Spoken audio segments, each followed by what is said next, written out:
Instead of running, James had frozen up, fighting his own instincts as he forced himself to remain rooted in place, despite every single red alert in his head going off at maximum volume. His eyes remained locked on the owner of the voice that had welcomed them to the great community station. He had often described a fair few of his crew members as giants. Since they stood twice the height of a tall human, that had always felt appropriate. However, compared to the colossus that was staring down at him now, they were just as dwarfed as he was.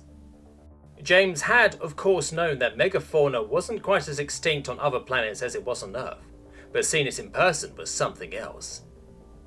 He wasn't the best at identifying species by looking at them, especially since he never bothered to learn everyone's exact identifying features, but there was no question what was now standing before him.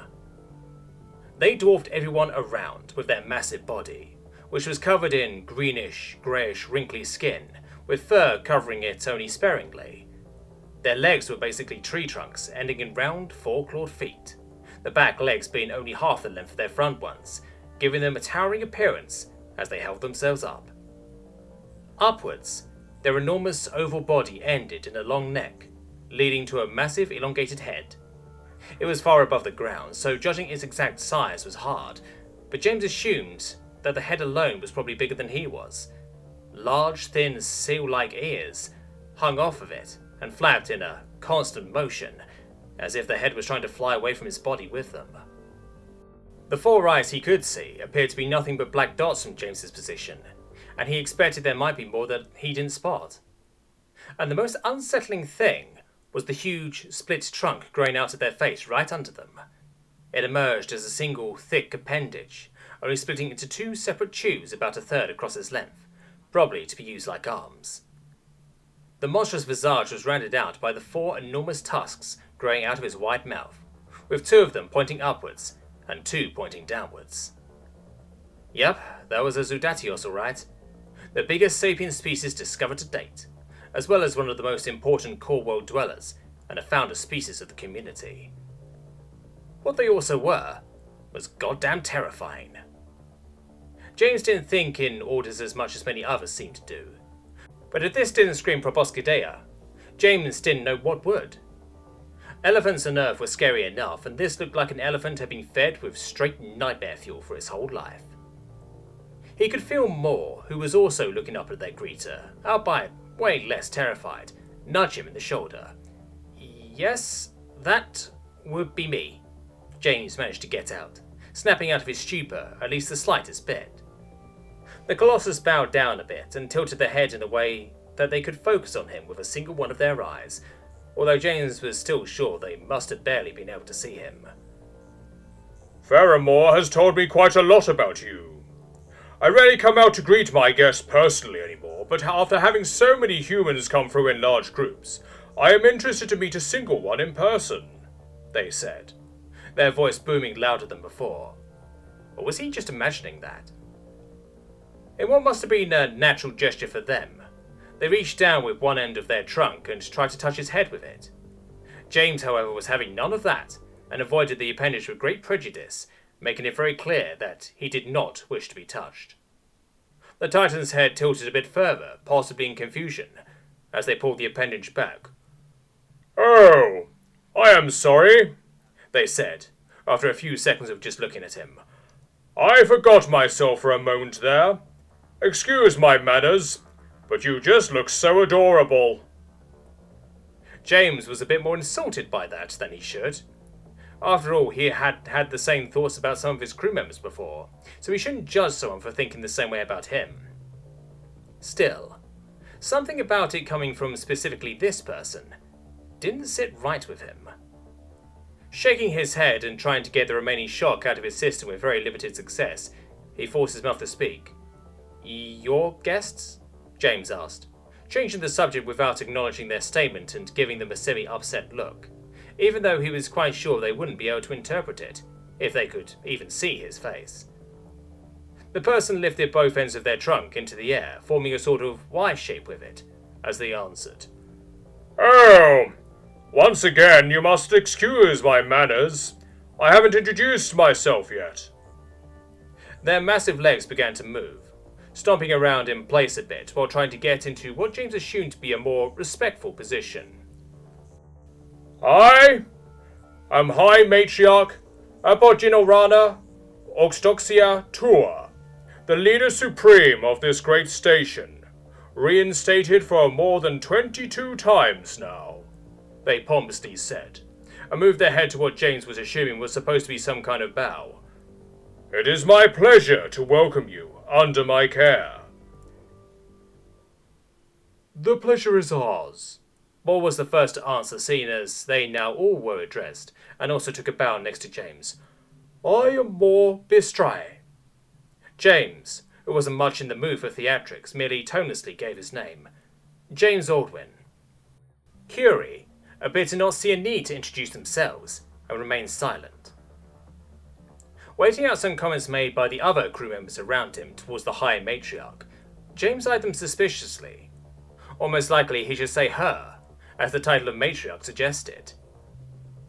Now that his head wasn't constantly telling him to run anymore, instead just leaving him with a deep sense of impending doom, he did have to say, she was indeed an imposing figure in more than just her sheer size. If nothing else, James did know a dangerous woman when he saw one. Only after she had graciously accepted the wave of respect and praise coming her way from the crew of the GES-32 did her attention fully return to him of all people, as she apparently waited for him to say something. You said you are the leader here, High Matriarch? He started, not really knowing what she expected him to say, but also not wanting to be any ruder than he already was, as he felt he had reached a pretty good level of rudeness so far. He actually wanted to continue his sentiment into a question of what the leading position entailed exactly, but he was interrupted by a deep voice coming from behind him. And quite the leader she is! Faramore Uton in the flesh exclaimed, slowly trotting over to where they were standing. James shot around. What the hell was he doing here? Wasn't he supposed to still be on board? Then he realized that he had accidentally turned his back to the Titan in front of him, panicked, and immediately turned back around, fixating the matriarch with his gaze. With him, the captain had also brought an entourage of presumably high-ranking crew members, none of which James recognized, although one of them did match Sheeta's description of the creepy tree person that had signed off on her leave. James hadn't even noticed that people had kept leaving the docking bay behind him, while he was fixated on the colossal matriarch. The process was even more streamlined than he had given it credit for. Faramore, you old charmer, aboard already? Madame Tua, as James decided to call her instead of her full tongue twister of a name, said towards the big primate, as he slowly approached. Once he had reached them, the Titan once again extended her trunk downward, stroking over Captain Uton's back with it. Right. She had said the captain did talk about him, so they definitely knew each other. I hope our resident force of nature isn't giving you any trouble, Rana, Uton continued, once they were done with their strange greeting. Oh, I don't know. He looks harmless to me, Madame Tua answered, throwing a sideways glance at James. Out of the corner of his eye, James could have sworn he could make out the form of Riek, shaking his head at that, which gave him a weird sense of amused satisfaction. Although she wasn't quite wrong. Even as a Deathworlder, how would one ever fight something that big, especially without a weapon? He had a feeling that the word prey species didn't exactly apply to Zodiatos, even if they would probably describe themselves that way. James threw a help-seeking look over at Moore and Curie, as it seemed that the two authority figures in front of him were hell-bent on pulling him into a conversation. Moore seemed to be keeping some sort of respectful distance from the exchange, while Curie looked about as enthused about the subject of talking to the matriarch as James felt. For now, he seemed to be on his own. Yeah, harmless, totally, he said nervously, and avoided directly looking at the matriarch's face as much as he could, while also not letting her out of his sight. His heart was pounding in his ears, making it hard to concentrate. Madame Tua seemed quite enthused that he was taking part in the conversation. At least, that is what James thought the expression on her giant face meant. Well, mostly harmless, Uton commented with a low chuckling noise, with one or two instances of abrupt chaos here and there. I'm sure it is nothing we can't handle, Madame Tua explained, with some sort of trumpeting sound escaping her, probably as a stand-in for a laugh. We have hordes of humans come through here at most times, so a single one shouldn't cause any problems. The two ends of her trunk swayed around while she talked, and James wasn't quite sure if that was some sort of nervous tic, or actually necessary for her to make the right sounds while speaking. However, it did keep his eyes locked on the appendage, as he wanted to be constantly aware of it in case of any further attempts at contact from the behemoth. I'm sure you have it handled, the captain responded, while still sounding quite amused. For some reason, this whole conversation felt like it wasn't about the topic at hand, and James didn't like that at all. With a guest as special as this, you can wager your fur on that, Ferrimore, Madame Tua answered, and quickly waved her trunk at the captain. Then she turned her attention back to be focused completely on James, much to his dismay. While we are speaking of it, you have to join me at the table sometimes, Mr. Aldwin, she said, in what James could only assume was the Zodatios' version of a sickly sweet tone, even though it still sounded like a rumble to his ears. I will have the cooks fix up something delectable for the two of us. Your people have such great appetites for their small bodies. And then we can talk all about your experiences of being integrated into the community.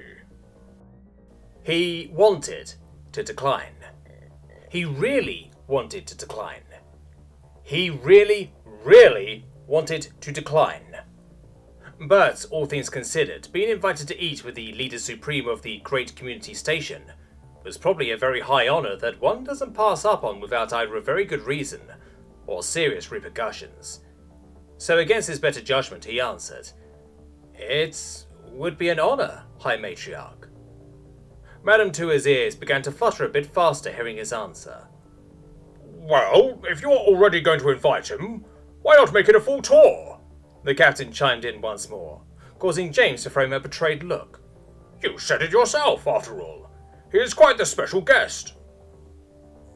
A wonderful idea, Ferrimore, the behemoth of a woman answered, bringing one end of her trunk down to briefly touch the captain's back before she turned her attention towards James.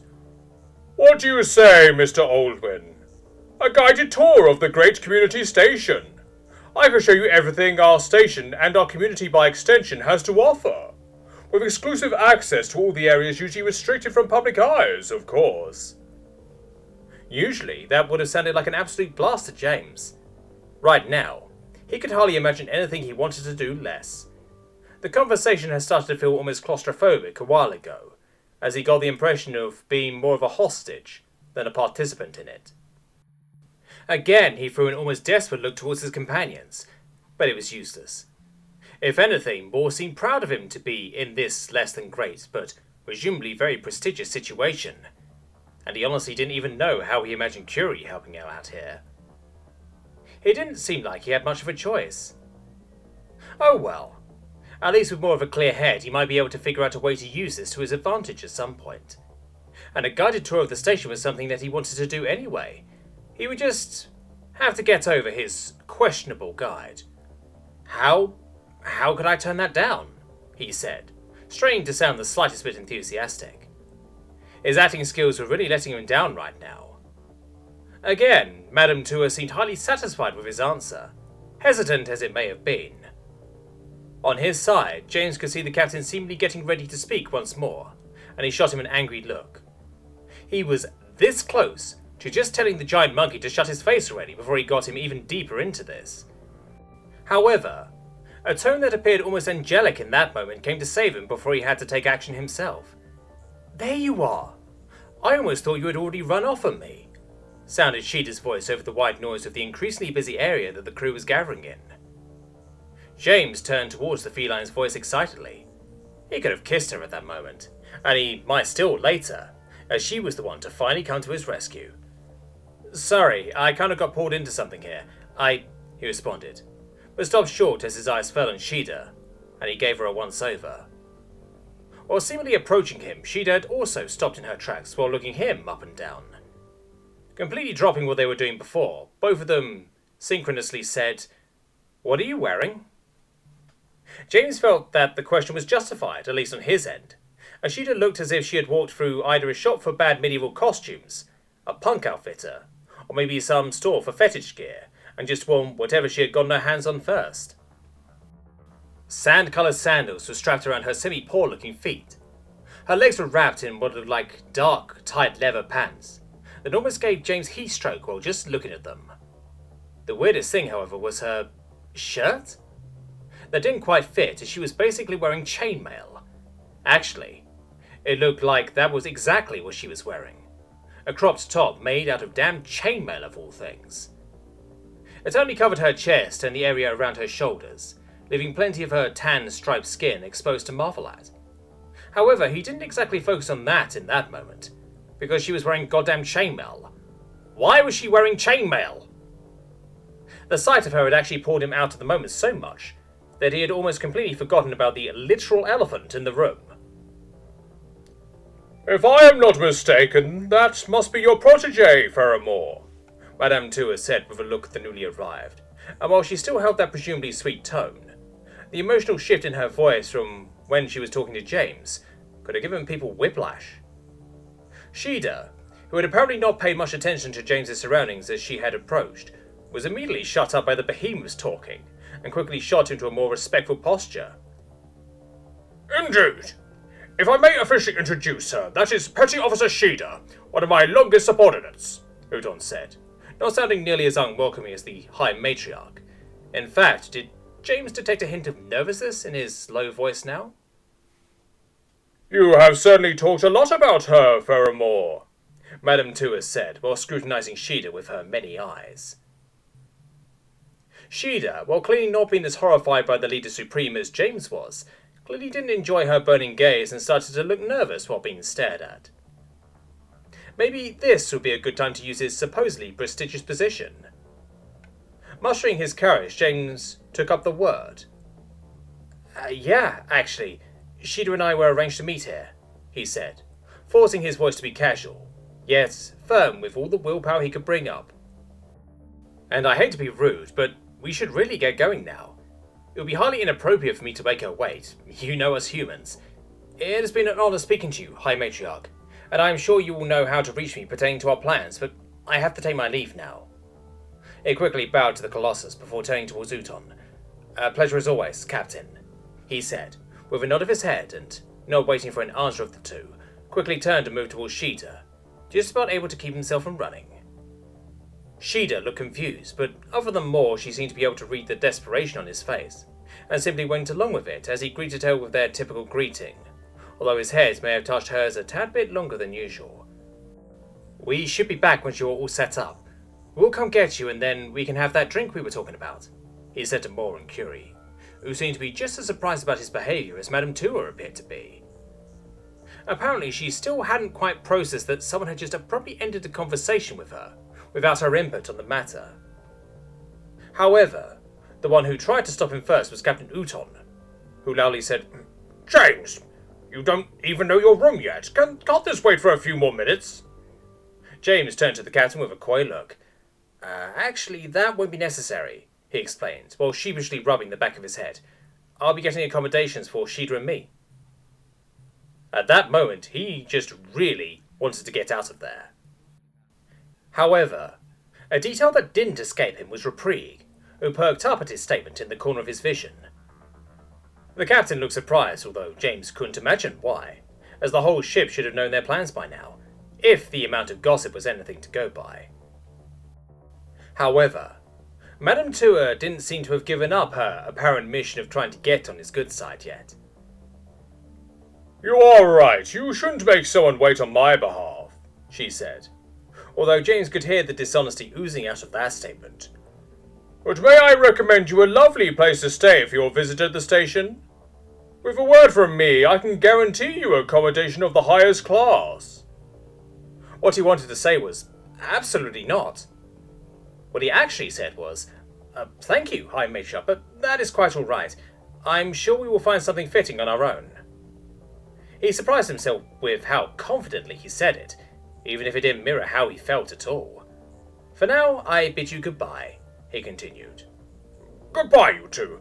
Have a nice day and don't be strangers, Captain Uton responded, being the first one to concede his position. He actually sounded surprisingly accepting of the situation, all things considered. Goodbye, Captain, Sheeta said with a quick salute, and exchanged a meaningful look with the big man. As James looked into his eyes, they were proud, but had a sad sheen to them. Apparently deciding it would be best to cut her losses before she lost more ground than she gained, Madame Tua also said, Very well, I will be seeing you soon then, Mr. Aldwin. And remember, you said it yourself, it is rude to make people wait for you. It hadn't gotten past James that she had not yet directly addressed Sheeta, and was probably not going to. After saying her goodbyes, the High Matriarch merely turned her attention towards the captain, in order to pull him into a new conversation. James and Sheeta waved Curie and Moore goodbye, as those two still had to wait for the captain to provide them with their cabins, before they turned towards the entrance of one of the many busy walkways snaking through the air above the big, open streets of the station. James hurried along with Sheeta for some time, not saying a word. It was a surprisingly welcome change to use a walkway that was mostly traversed by people around his size. It also was much less used than the others, as people of his size seemed to be the exception rather than the norm. Only after they had gained enough distance that he could only just about make out the forms of the captain and the Colossus, meaning that he would be way out of their field of vision, did he stop and sank down, putting down his suitcase and supporting himself with his bare hands on his knees while taking deep breaths. What's wrong? Sheeta asked, with a bit more confusion than concern in her voice, and also set down her slightly weird-looking leather suitcase. Creeps me the hell out, James said, with a look back at the High Matriarch. Sheeta, who probably couldn't see her anymore despite her huge form, responded, That was the Leader Supreme, wasn't it? It sure was, James confirmed, slowly catching his breath. That and my nightmares come to life, he added in his mind. Sheeta grimaced and asked, And what did she want from you? James took a moment to explain the conversation he had just had, conveniently leaving out the parts where he was a stammering mess during most of it. Sheeta waved her tail around while listening, her ears perking up every now and then as she looked at him with crossed arms. A very special guest, huh? She commented, after he was done explaining. First time I'm hearing that. James thought about that for a moment. He had just accepted the treatment in the moment, but it was indeed strange that his position suddenly seemed to have so much meaning. It's because I'm the first human to become a community citizen rather than an Earth one, he explained thoughtfully. It was a pretty big deal when I set off to work on a communal vessel, since by community standards, it pretty much makes me a sort of diplomat. However, it never really meant anything until just now. Also, I am pretty sure I still technically have Earth citizenship, as there are no laws that would even allow me to get rid of that. So, she wants to talk diplomacy?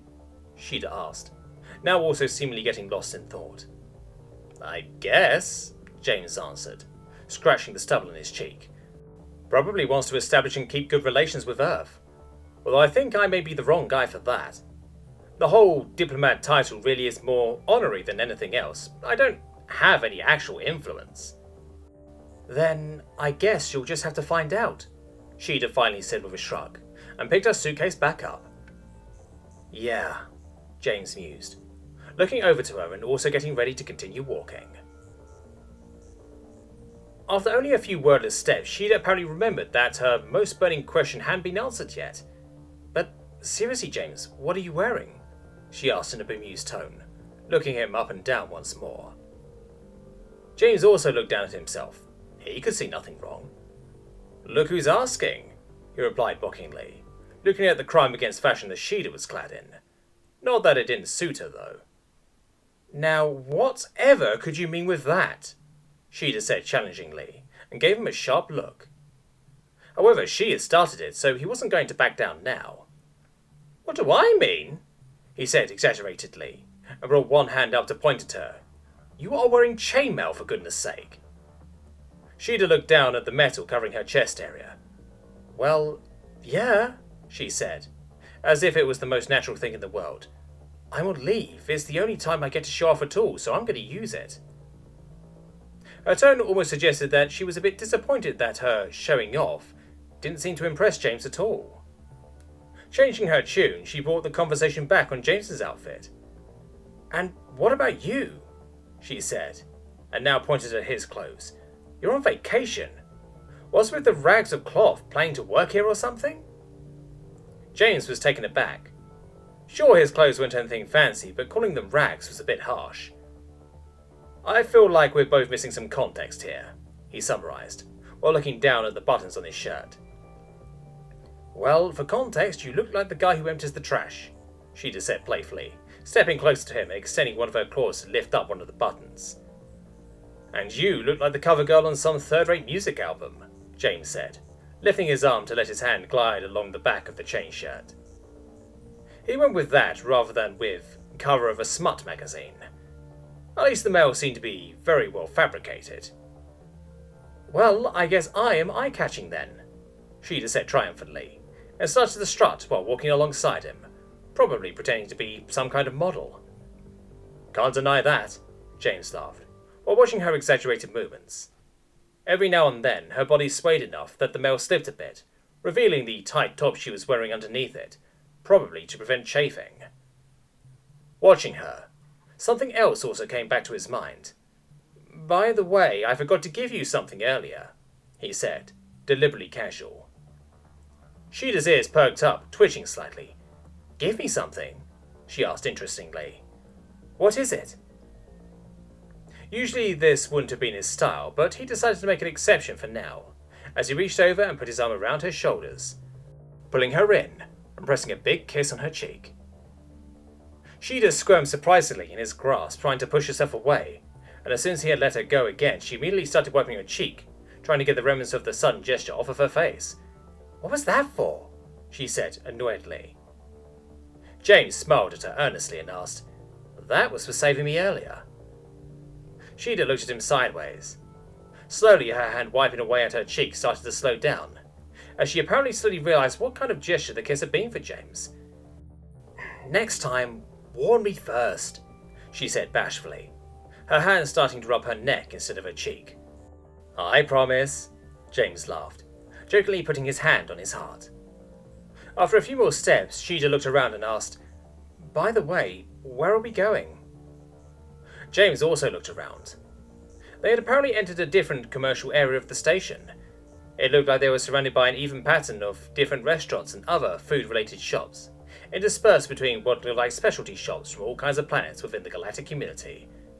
"No idea," James said, looking over the many signs describing the names of different establishments in galactic uniform and their native language. "I was following you, actually." "Maybe we could have planned this better," Sheeta wondered out loud, while also letting her eyes search their immediate surroundings. "Yeah, my bad," James admitted. "I just really wanted to get out of there."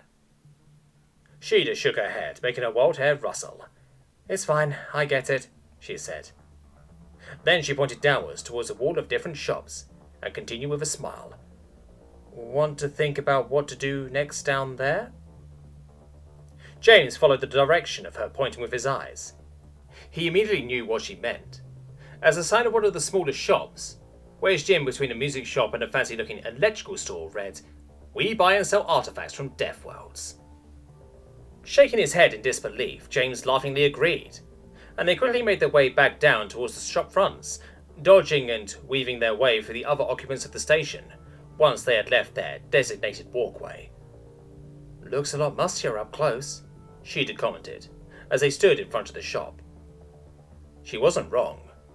The storefront was basically blank metal that looked like it could very much use a polishing sometime soon, with the big sign just hanging over the truly huge door.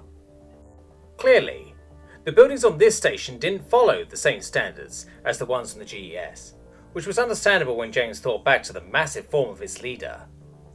"Ladies first," James suggested, gesturing for Sheeta to take the lead. Sheeta scoffed and approached the gate, which opened automatically once she had reached a certain distance from it. James loyally trotted after her, and together they entered the comparatively small shop. Just like it would on Earth, a sound rang out through the room as they entered, altering the distracted clerk to their presence. They were a lanky being, and clearly evolved from a flying reptile with their arms still being formed into large sail-like wings.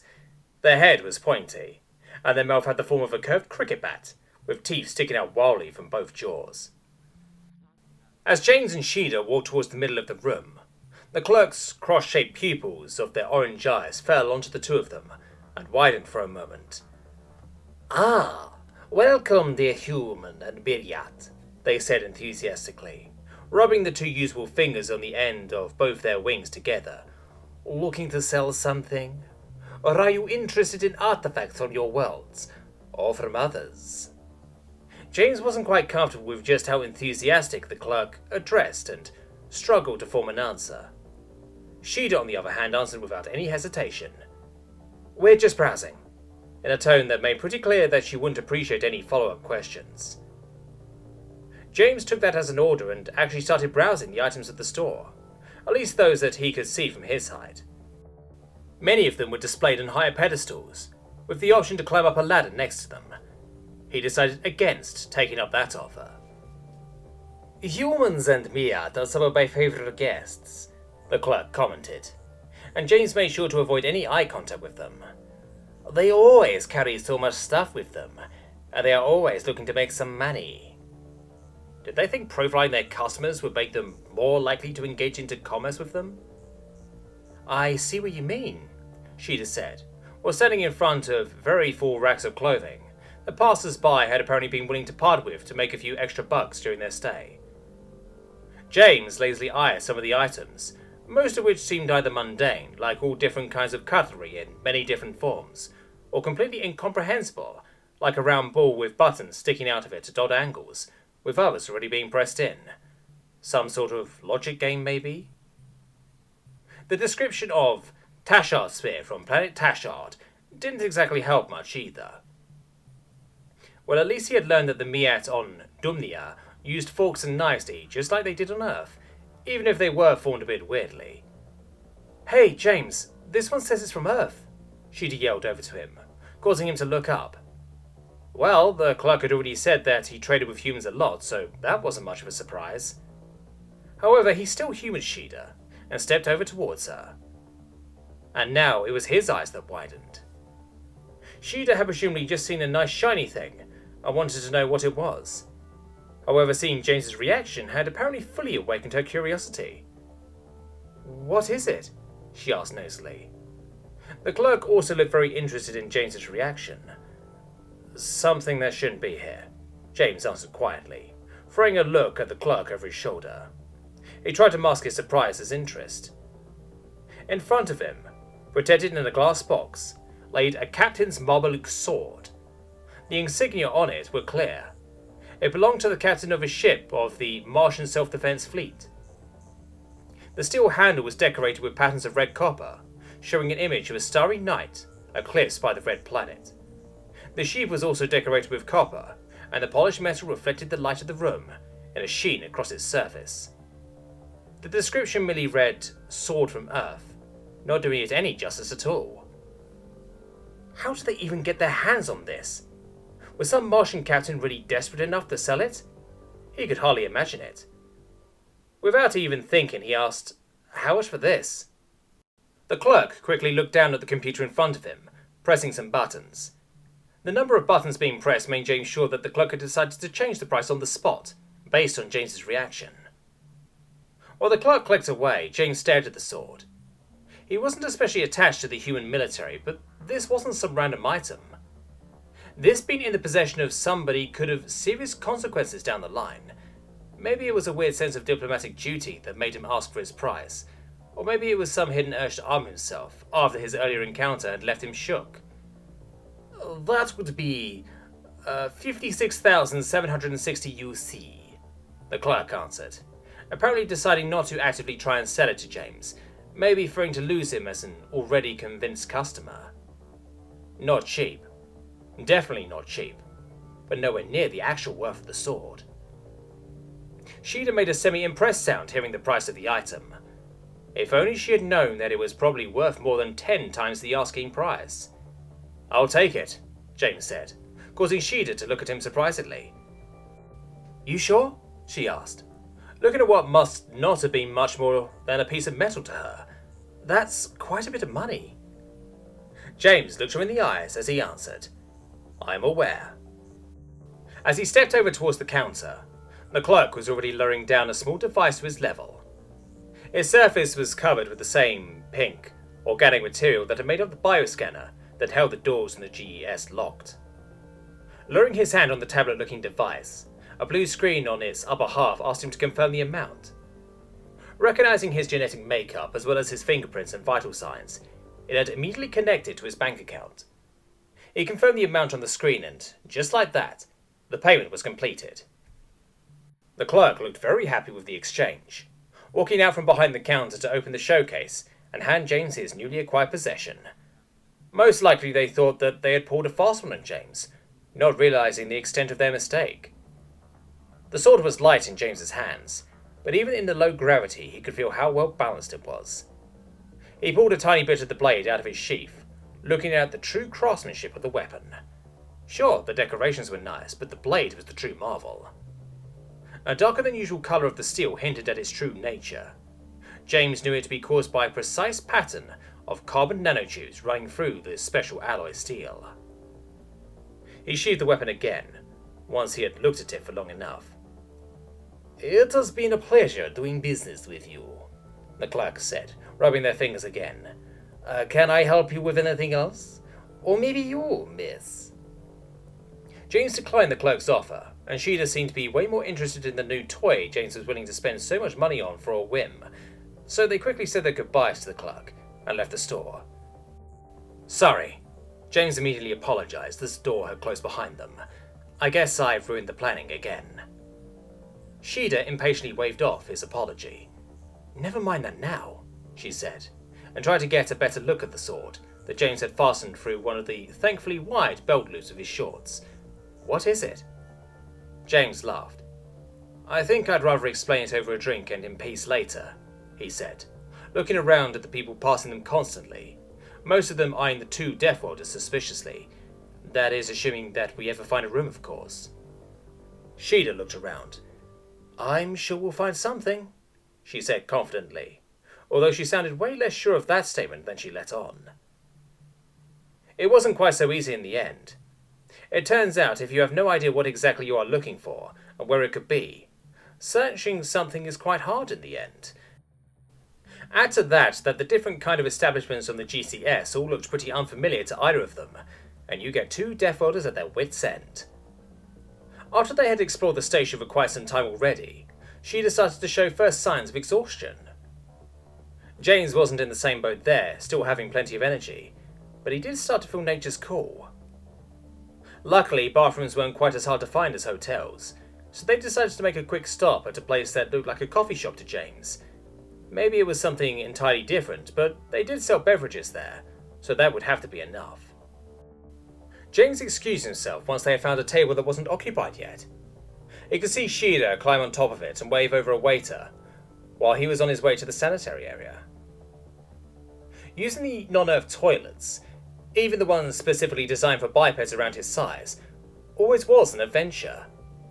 Probably because they were also meant to be used by people with much more complicated anatomies than his own, including a variety of tails, for example.